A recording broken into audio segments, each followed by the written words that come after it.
Hello friends, very good afternoon to all the students. Am I audible to all the students?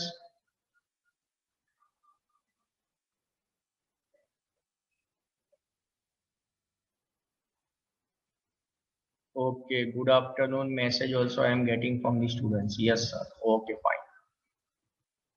So friends, as you are aware that in the last lecture, we have started the first chapter of the subject of basic mechanical engineering. The chapter name that was the introduction.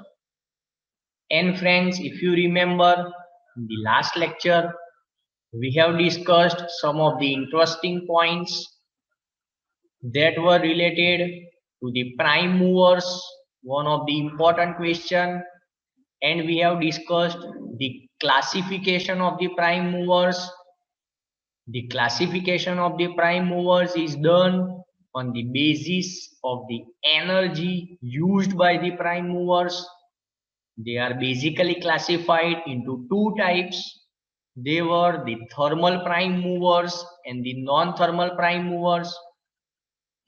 Then also we have understood the concepts related to the mass and the weight, and we have understood the concept of force and the effects of force. We have also understood the definition and the equation of the pressure, and one of the important conversion we have remembered, that is 1 bar is equal to 10 raised to power 5 Pascal or Newton per meter square. There were 5 types of pressure. The first one was the gauge pressure, second was the atmospheric pressure, third one was the standard atmospheric pressure, fourth one that was the absolute pressure, and the fifth one that was the vacuum. Also, we have understood the concepts related to the work, power, and energy. And in the energy, we have understood two main types of the energy, that were the high grade energy and the low grade energy. So I hope the concepts which were covered in the last lecture are clear to you. Let us proceed further in the current session. So these are the main contents we are going to discuss in this session. We will understand the basic concepts related to the temperature, heat, and we will understand the comparison between heat and work. Then we will discuss the concepts related to the engineering thermodynamics. And in the engineering thermodynamics, we will be discussing some of the basic terms such as the state, path, process, cycle. Then we will understand the different types of the thermodynamic system, and finally we will understand the thermodynamic properties. So let us start with the first topic of this session, that is temperature. Dear friends, I hope at your school level you have understood that every body possesses the mass, and because of the mass it is having some percentages of the molecular energy, because every object or the body will be having the molecules. So temperature in general is proportional to the stored molecular energy. If in the object the molecular energy is more, then we consider it is at the higher temperature, and if the molecular energy is less, then we consider it is at a lower temperature. This is a very simple understanding related to temperature. But when we consider the concepts related to the mechanical engineering, the temperature is defined as follows. The qualitative indication of the relative hotness can be exactly defined by a thermodynamic property which is known as the temperature.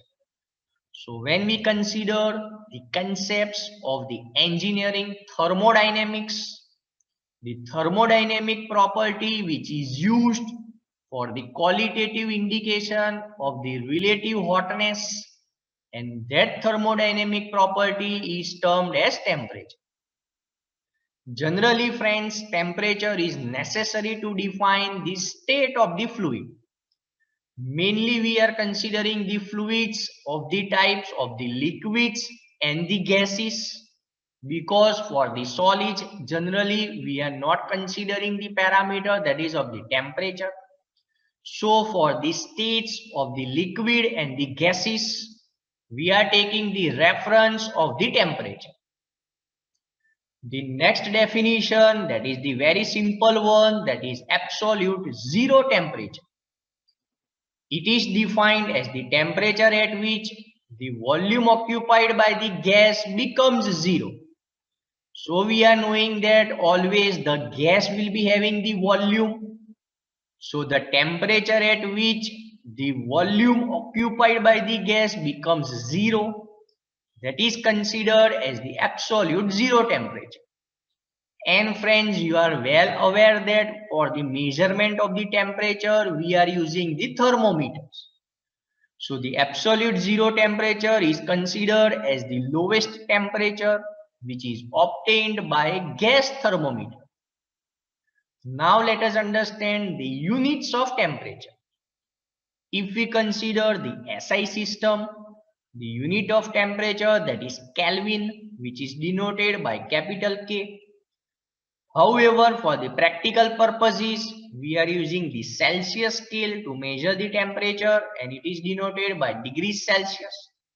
Dear friends, remember this conversion related to the temperatures in the Kelvin scale and the degrees Celsius scale. Temperature in Kelvin, that is equal to temperature in degrees Celsius plus 273. This relation is very useful, and we will be using this relation when we will be solving the numericals in this subject. So friends, if you have understood this simple equation, let me ask you a simple question. What is temperature in Kelvin when there is 30 degrees Celsius? What is the temperature in Kelvin when the temperature is 30 degrees Celsius?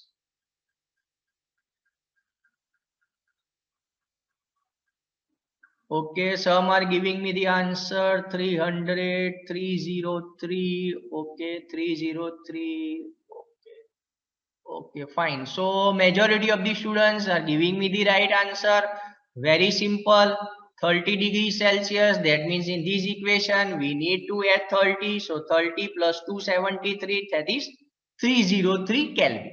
So I hope the equation is clear in your minds. So let us proceed further with the next topic, that is the heat.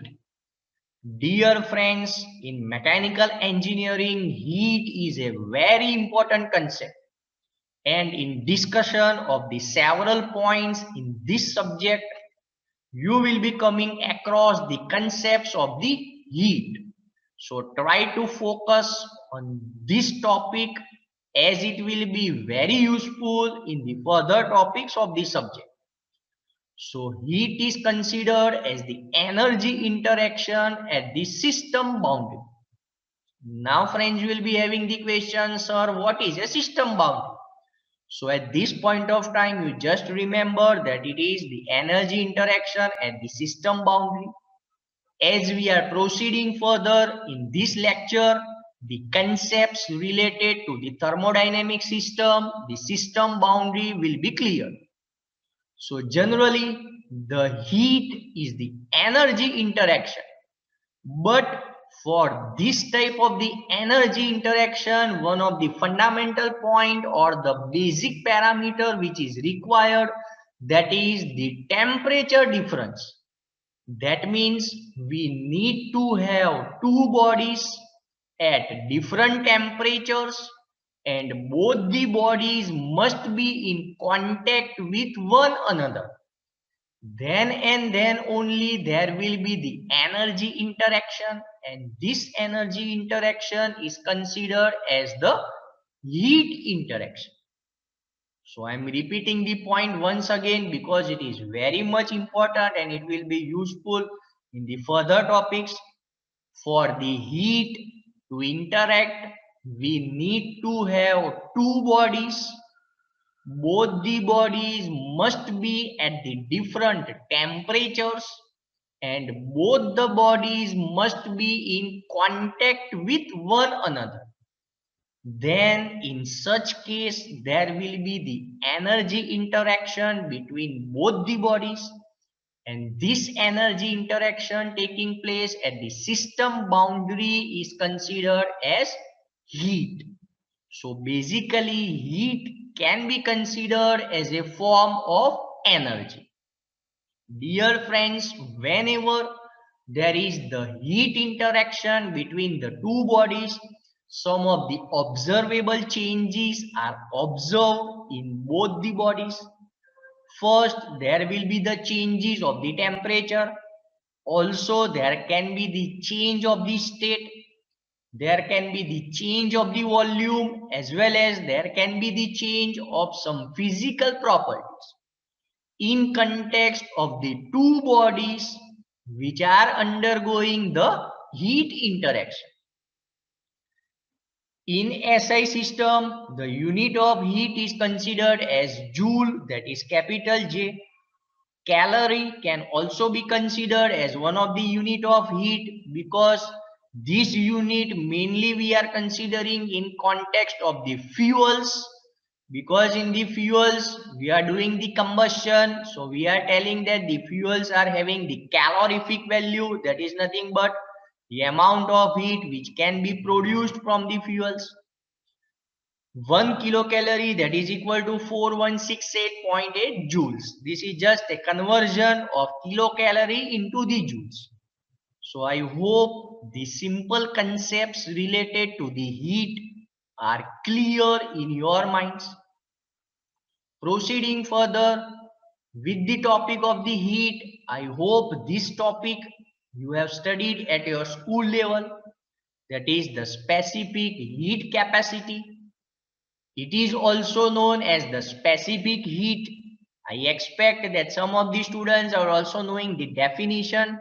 So specific heat is defined as the quantity of heat required to raise the temperature of unit mass of the substance by 1 degree.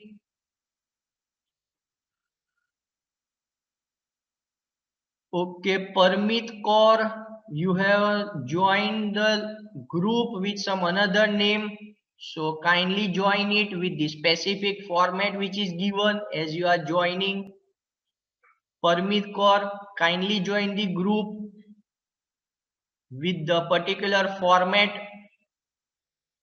So now coming again towards the discussion of the specific heat capacity definition, I am repeating once again. It is defined as the quantity of heat required to raise the temperature of unit mass of the substance by 1 degree.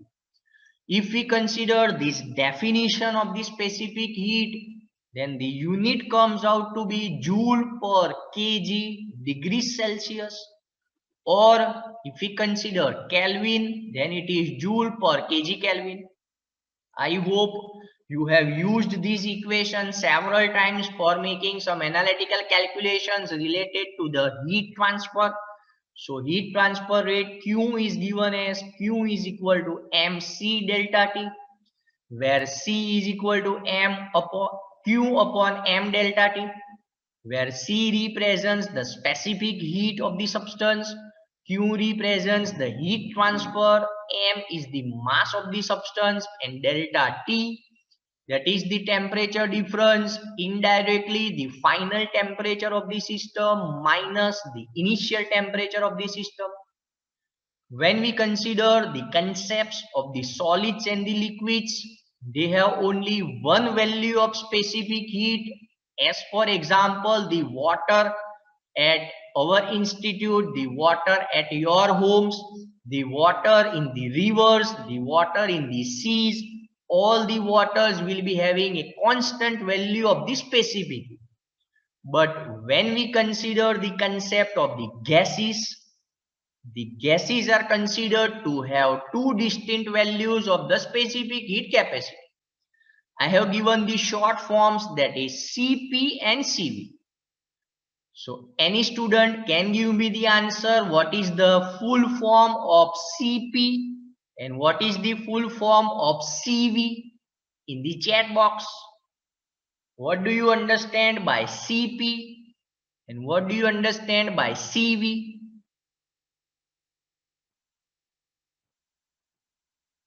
Okay, roll number 3 has given me the answer. Specific heat at constant pressure. Okay, constant pressure, specific heat.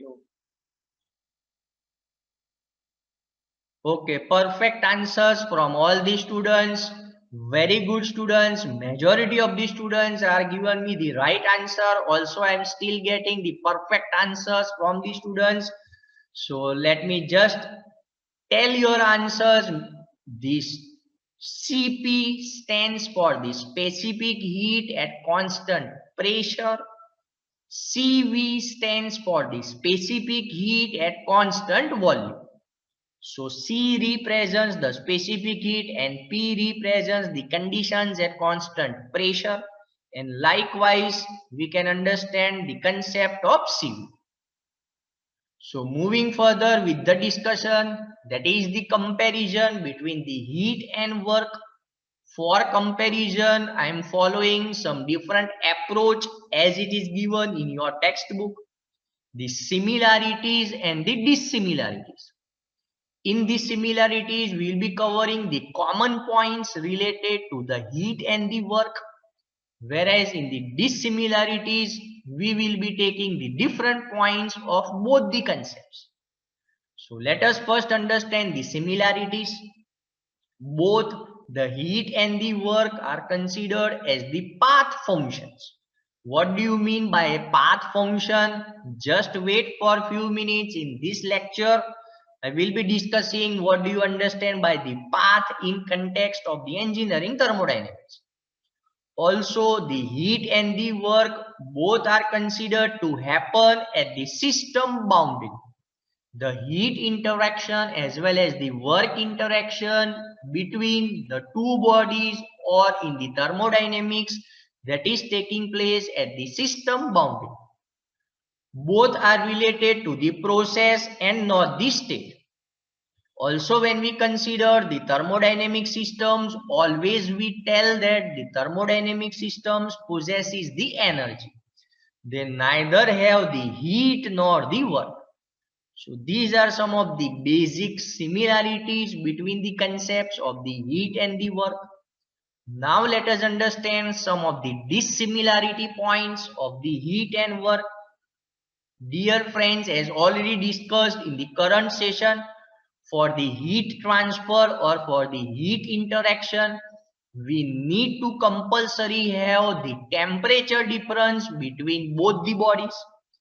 And for the work interaction or for the work transfer, we need to have the force that is moving in a particular direction. I hope you remember the concept of work which we have covered in the last lecture.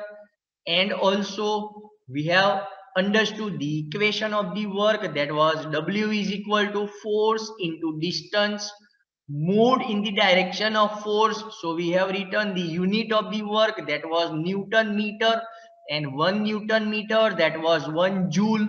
I hope you remember my previous lecture.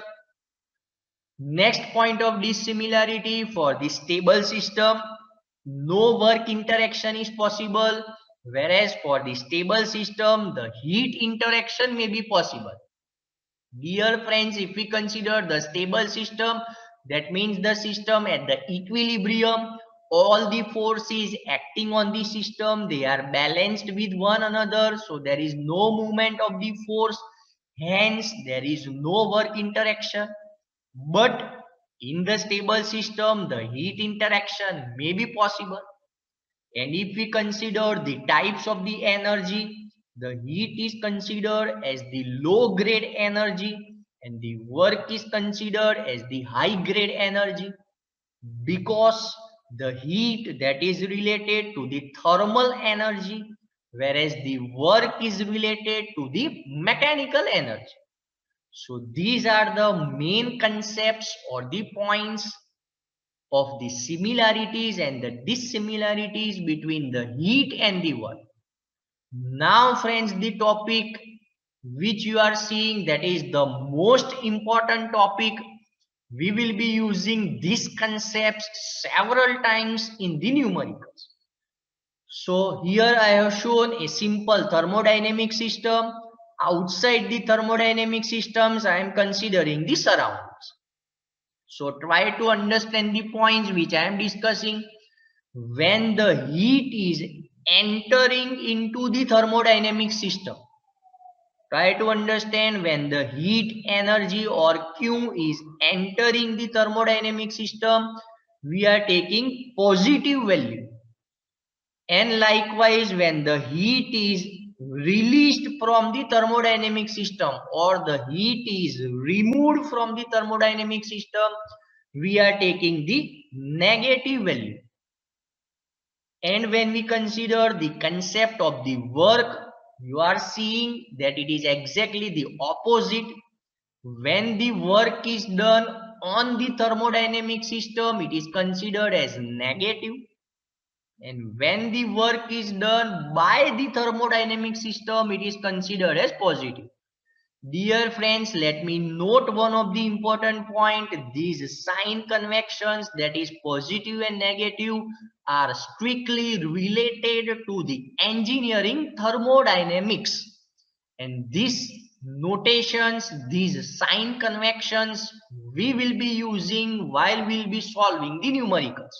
So in numericals, if you are getting negative value of the heat energy, then you need not to worry, because the value comes out to be negative, since the energy will be released by the thermodynamic system.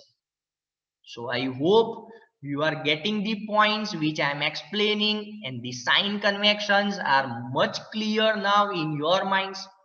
It is very easy to remember. You can just remember either heat or work, and the another concept is exactly the opposite of the previous one. Okay, so I hope you have understood this point.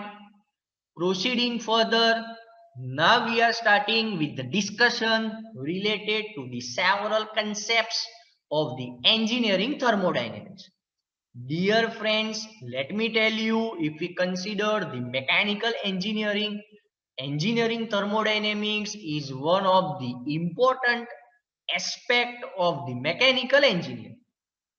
So proceeding further with the discussion, let us discuss some of the basic terms which needs to be understood in the engineering thermodynamics.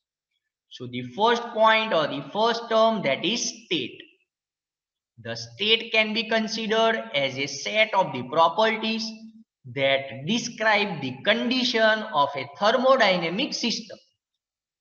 If we want to tell some of the examples of these states, then we can tell in thermodynamics language, that is the pressure, volume, temperature, etc.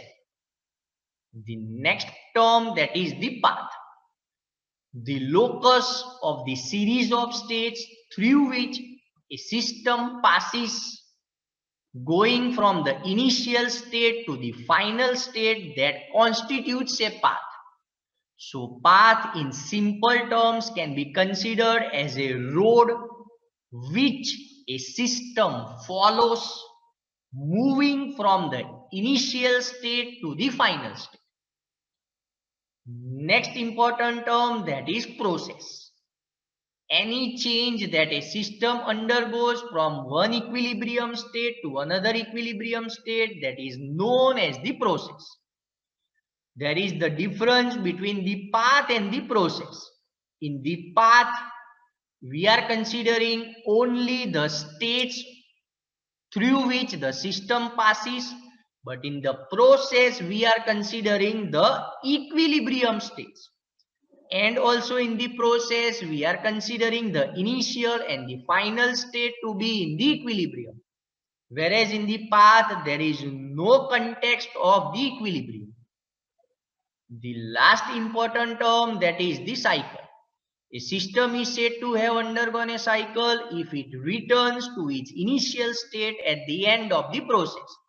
If the system returns to its initial state after completing the process, then we can tell that the system has undergone a cycle. Hence, we can conclude that for a cycle, the initial and final states must be identical. Moving further, let us understand the concept of the thermodynamic system. The thermodynamic system is the quantity of matter or the region in space which is considered for the thermodynamic analysis. Whatever body you are consider, whatever object you are consider, or whatever space you are considering for performing the thermodynamic analysis. So for your analysis, that object or the region will be named as the thermodynamic system. The thermodynamic systems are always identified by a boundary. There are two types of the boundaries, real boundary or the imaginary boundary. And in some literatures also the types of the boundary which are given, they are the fixed boundary or the movable boundary. And everything outside the system boundary is called the surroundings. So if we tell according to the language of engineering thermodynamics, universe is equal to the system plus the surroundings. So this is a simple image showing the understanding about the thermodynamic system, the surrounding, the thermodynamic boundary and the universe. So friends, I hope now the concepts are much clear to you in context of the thermodynamic system, the boundary as well as the surroundings. And next point, that is the types of the thermodynamic system. Dear friends, this is one of the most important topic which can be asked in your theoretical examination, and it is a very scoring question which you can easily attempt and get the full marks. Thermodynamic systems are divided into three types: the open system, closed system and the isolated system. So let us understand the concepts. In the open system, it is a type of the thermodynamic system in which the mass and the energy interaction both takes place at the system boundary. Some of the examples of the open system we can consider as the turbines or the IC engines, internal combustion engines. Seeing the image, the definition is much clear. This is a thermodynamic system. Outside, that is the surroundings, boundaries are highlighted. We are seeing that two interactions are taking place, the mass interaction as well as the energy interaction. So it is the description related to the open system. Moving further with the second type, that is the closed system. So in this thermodynamic system, only the energy interaction takes place at the system boundary. Remember friends, in the closed system, there is no mass interaction. As you are seeing in the image, only there is the energy interaction between the system and the surroundings. There is no mass interaction in the closed system. Some of the examples of the closed system can be considered as the piston cylinder arrangement, the boiling of the water in the closed pan, etc. And the third type, that is the isolated system. In this type of the thermodynamic system, there is neither mass interaction nor the energy interaction at the system boundary. We are seeing that in the image, there is no interaction taking place. Simplest example of the isolated system can be considered as the perfectly insulated thermostats. So for better understanding of these three types of the thermodynamic systems, I am giving you a practical example. I am having a glass bottle in which hot water is filled. Whenever the bottle is open to the atmosphere, there will be the mass interaction as well as the heat interaction with the atmosphere. So this first case is considered as the open system. Whenever I am putting a knob on the head of the bottle, we are seeing that the mass interaction is closed. There is no mass interaction now possible. Only there will be the heat interaction. So it is an example of closed system. If I am insulating the bottle with perfect insulation, then there will be neither the mass interaction nor the energy interaction. Both the interactions are not possible in the third case. Hence, it is considered as the isolated system. So friends, I hope now the picture is clear in your minds related to the types of the thermodynamic systems, and I expect that now you can perfectly write down the answer in the examination if this question is asked, and you can score the maximum marks. Moving further with the last point of this session, that is the thermodynamic properties. For defining any thermodynamic system, certain parameters are needed. Properties are those observable characteristics of the thermodynamic system which can be used for defining the certain parameters. Some of the examples we can consider for a thermodynamic system, that is the pressure, temperature, volume, density, etc. There are basically two types of the thermodynamic properties. They are the intensive properties and the extensive properties. So the intensive properties, in order to understand, remember they are the independent properties. So intensive properties are those properties which are not dependent upon the mass of the system. So the examples are the pressure, temperature, etc. Whereas the opposite of the intensive properties are the extensive properties. So extensive properties are those properties which are dependent upon the mass of the system. Examples of the extensive properties are the volume and the energy, etc. So for better understanding, again I give you a practical example. I am having the sulfur crystals, which by the powder metallurgy I am converting the sulfur crystals into the sulfur powder. So we are seeing that the extensive property, the mass dependent on the mass, but obvious also the volume which is dependent on the mass. So we are seeing from the analytical values, both these parameters are changing, but considering the images, we are seeing that the color remains the same. So color is not dependent on the mass. Also, the melting point will be the same either of the crystals or of the powder.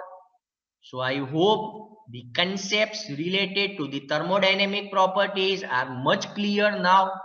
That is intensive properties and the extensive properties. Intensive properties, remember, it is independent of the mass, and extensive properties, they are the dependent on the mass. So friends, with this I am concluding my today's session. Thank you for watching the session. Now the platform is open to you. So any questions from your side which you have not understood in the current session are welcome. So you can share your question in the chat box.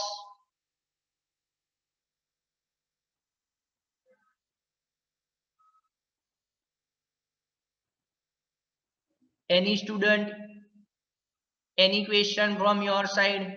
We are having some few minutes left for this session to complete. Okay, what are IC engines? 54 number has asked the question. Okay, very simple. IC engines, we have already discussed in the classification of the prime movers. IC engines, full form, that is the internal combustion engines. These are the types of the engines in which the combustion of the fuel takes place inside the engine cylinder. And the automobiles which we are using in our day-to-day lives, they are using the IC engines for the power production. So I hope roll number 54 has asked me the question, and I hope you have got the answer. Okay, I have got the response from your side. Thank you very much. Any other doubt from any student? Any question if you want to ask? Sir, internal energy is an example of the extensive property. Yes, it will be an extensive property because energy is an extensive property. So all the types of the energy will be the extensive properties. 48. I hope. Please repeat the practical example of extensive and intensive. Okay.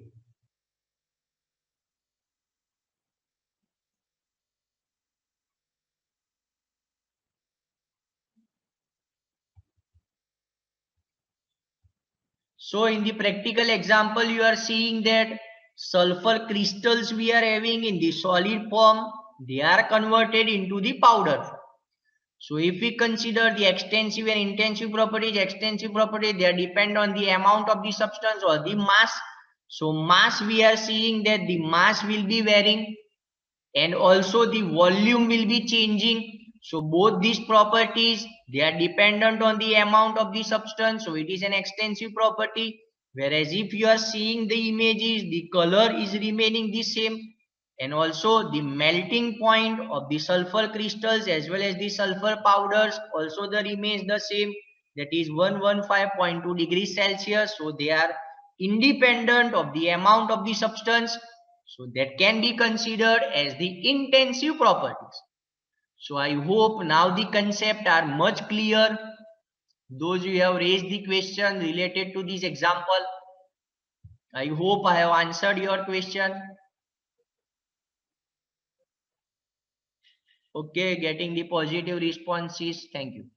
So friends, let me tell you one of the point. I hope that you have got the message related to the book of the subject of basic mechanical engineering. HOD sir has already given you the details. So you need to purchase only that book. That is a very good book for the subject of basic mechanical engineering. The concepts which are given in very simple language, and considering my experience of this subject, majority of the engineering students are referring that book only, and they are scoring very good marks in this subject of the basic mechanical engineering. Okay, the book title, that is the basic mechanical engineering, author names are H.G. Kataria, S.M. Bhatt, and it is the books India publication. It is easily available in the local market where you will be getting the engineering books. This book is easily available, so you can purchase that book and start referring the points. And if you are having any question whenever you are preparing the topics, you can send me the message or you can call me for clearing the doubts. Roll number 66 got the information because you have raised this question of the book.